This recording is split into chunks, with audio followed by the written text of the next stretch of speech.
The world called her the voice, like it was a crown that could never slip.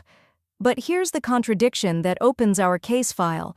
A woman who could fill arenas with a single note ended up surrounded by the quietest kind of silence, one that no applause can interrupt. Tonight, this isn't gossip. This is a timeline, a human story, and one question that won't let go. When did the purple glow of fame start turning into a countdown? Exhibit A. The Beverly Hilton, February 11, 2012, Grammy-weekend in Beverly Hills. Whitney Houston was found unconscious, submerged in a bathtub in Suite 434, and she was pronounced dead at 3:55 p.m. PST. Outside, the industry was dressing up for celebration. Inside, the story had already changed. And what makes this moment feel even more unreal is the proximity. She was expected to attend Clive Davis's annual pre-Grammy gala in the same hotel that night. Exhibit B. The warning nobody knew how to read. In the days before her death, reports described behavior that looked off, moments that felt like a storm building behind a smile. 2 days earlier, she visited rehearsals for the pre-Grammy party, and that same day she made her last public performance, joining Kelly Price on stage to sing "Jesus Loves Me." So here's the open loop. If the last performance was a sign, what was it trying to say, and why did the world only hear it afterward? Exhibit C. The official conclusion, without the sensationalism. The Los Angeles County coroner later ruled her death an accidental drowning, with heart disease and cocaine use listed as contributing factors. That fact matters, not to judge her, but to understand the pressure cooker that can form when fame, health, and private pain overlap behind closed doors. And now we rewind, because the countdown didn't begin in a hotel suite. It began long before the headlines, in the space where a girl learns that a gift can be a lifeline, and later, a cage. Before the world labeled her the voice, Whitney Houston learned what it meant to sing where nobody claps for you, because faith, not fame, is listening. Newark wasn't a glittering launch pad. It was a place that could feel rough, real, and relentlessly honest. And inside that reality sat a sanctuary with its own rules, New Hope Baptist Church. Whitney joined the choir there as a child, so young that the microphone wasn't a symbol yet. It was just a tool to reach the back row. She also learned piano there, building the earliest version of her superpower, control through sound. At home, the pressure didn't arrive as cruelty. It arrived as expectation wrapped in love. Her mother, Cissy Houston, was already a serious vocalist, and Whitney was trained like someone who didn't just have talent, but had responsibility. Whitney later spoke about how her mother shaped her singing, and she grew up surrounded by a family tree where music wasn't a dream. It was the family language. That kind of upbringing creates a specific fracture. If your gift is your identity, then mistakes don't feel like mistakes. They feel like threats. The first time Whitney stepped forward alone, the crack became visible. At age 12, she performed a solo at New Hope Baptist, singing the hymn, "Guide Me, O Thou Great Jehovah." It's an easy fact to skim past, but in our case file, it matters. This is the moment the room learns to wait for her voice, and she learns what it feels like to be the center. The applause in a church is different, warmer, safer, but it still teaches the same dangerous lesson. People feel better when you sing. Then the outside world started noticing her face as much as her voice. Whitney worked as a teenage model and appeared on the November 1981 cover of 17, a milestone that widened her visibility before her debut album even existed. The irony is sharp. The industry began framing her, literally, before it ever heard the full range of what she could do. And once the world begins framing you, privacy becomes harder to keep. The mask starts forming early. By 1983, the door finally opened, and it opened fast. Whitney signed her first record deal with Clive Davis and Arista Records in April 1983, stepping into a machine designed to turn gifts into global products. Not long after, she made her first TV performance on The Merv Griffin Show, June 23, 1983, introduced by Clive Davis, singing Home from The Wiz. This is the hinge moment. The church voice becomes a broadcast voice, and the world begins to attach a new requirement to every note: be perfect every time in public. And that becomes Whitney's first rule, quietly carved into the timeline. When your voice can lift a room, you learn to carry rooms on your back. In Part 3, we follow the rise, how a gift becomes an icon, and how the crown starts tightening long before anyone calls it pressure. Whitney didn't arrive in the industry. She appeared like a signal that every radio station instantly understood. When the debut era hit, it wasn't just one song catching fire. It was a chain reaction. A voice that felt both polished and impossible, moving from tender ballads to bright pop with the same effortless authority. The public story became simple. A new star is born. But inside the case file, a more powerful truth forms. Whitney's talent wasn't only her sound, it was her consistency. Night after night, performance after performance, she delivered a level of control that made people believe she was untouchable. Then the myth found its mask. The press didn't just sell her as a singer, they sold her as an image: graceful, wholesome, camera-ready, safe for the mainstream. That image opened doors fast, but it also built an invisible contract. Whitney wasn't allowed to have off days. When you're branded as perfection, even normal human fatigue can look like failure. And Whitney didn't just sing for fans, she sang for expectations. The applause was real, but so was the pressure hiding underneath it. By the late 1980s, the rise turned into domination. The second album era didn't feel like a follow-up. It felt like confirmation that the first success wasn't luck. Stadium lights, award show spotlights, constant TV appearances, Whitney became the face of a new kind of pop royalty, one that could cross formats and audiences without losing the core identity. And this is how the myth locks in. The world stops asking who she is and starts declaring what she represents. The voice becomes less like a compliment and more like a title, one she must defend every time she steps near a microphone. Then came the moment that sealed her into cultural history beyond music charts, the early 1990s performances that turned her voice into a national event. When Whitney sang the Star-Spangled Banner at the Super Bowl, it wasn't just technically strong, it was emotional, cinematic, and instantly replayable. It's one of those performances people remember not as a singer did well, but as a moment happened. That's the difference between fame and icon status. Icons become reference points. A generation remembers where they were when the voice hit that note, and the crown grew heavier with the Bodyguard era.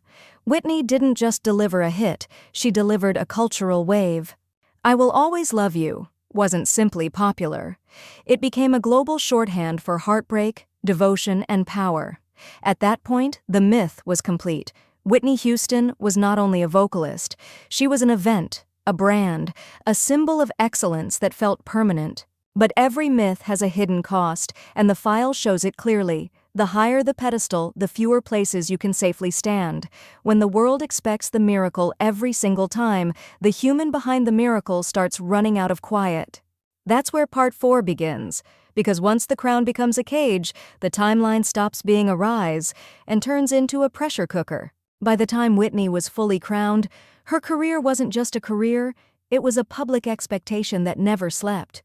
The world didn't only want her to sing well, the world wanted her to sing like a miracle every single time.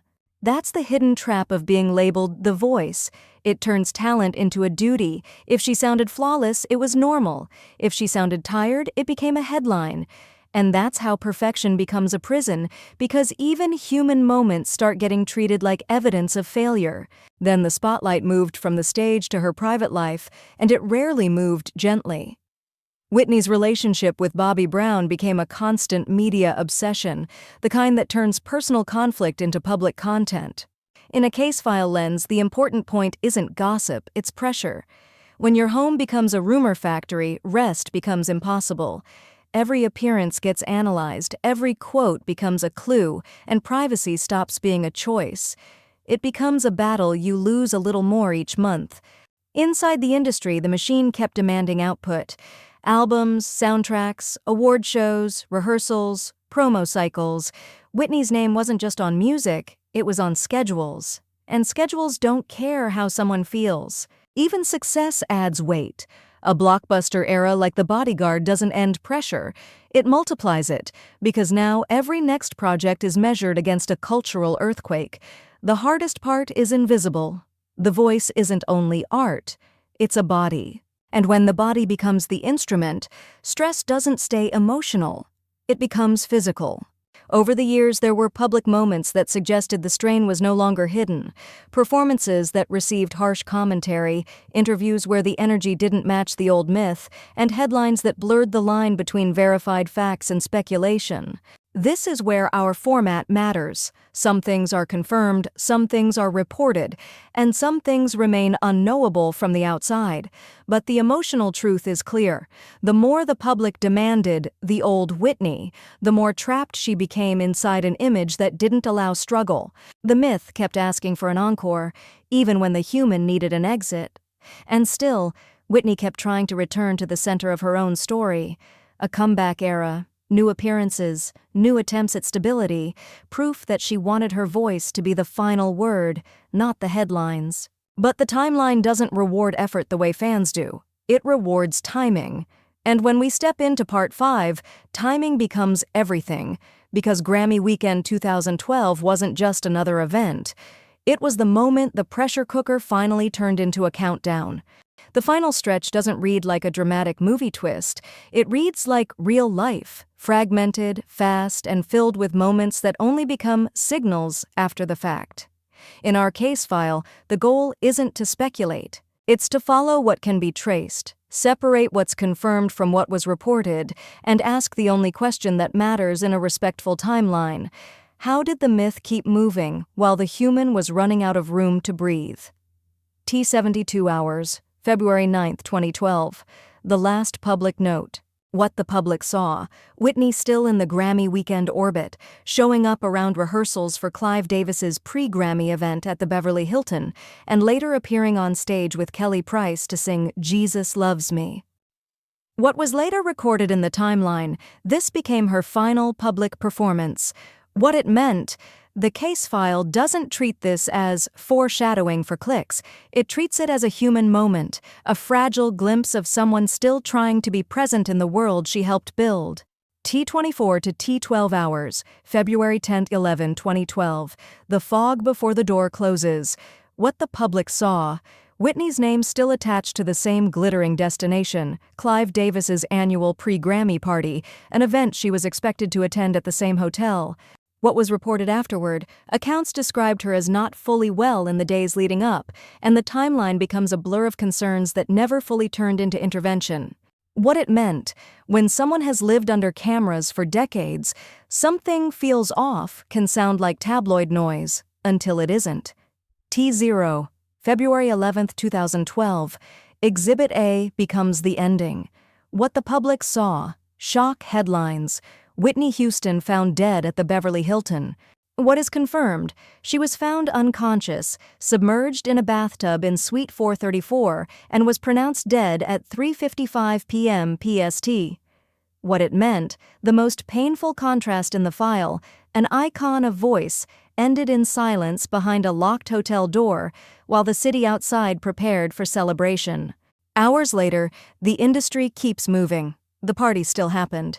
Clive Davis publicly acknowledged Whitney's death during the pre-Grammy gala, an uncomfortable collision of grief and industry routine. What it meant, in the entertainment machine, time doesn't pause cleanly. For fans, it was mourning. For the industry, it was shock management. For the case file, it's a reminder of how fame can swallow private tragedy whole. The official conclusion, March 22, 2012, facts without judgment. The Los Angeles County coroner ruled her death an accidental drowning, with heart disease and cocaine use as contributing factors.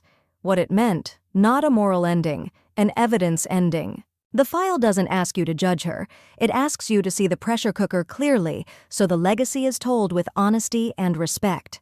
After February 11, 2012, Whitney Houston didn't become smaller. She became clearer.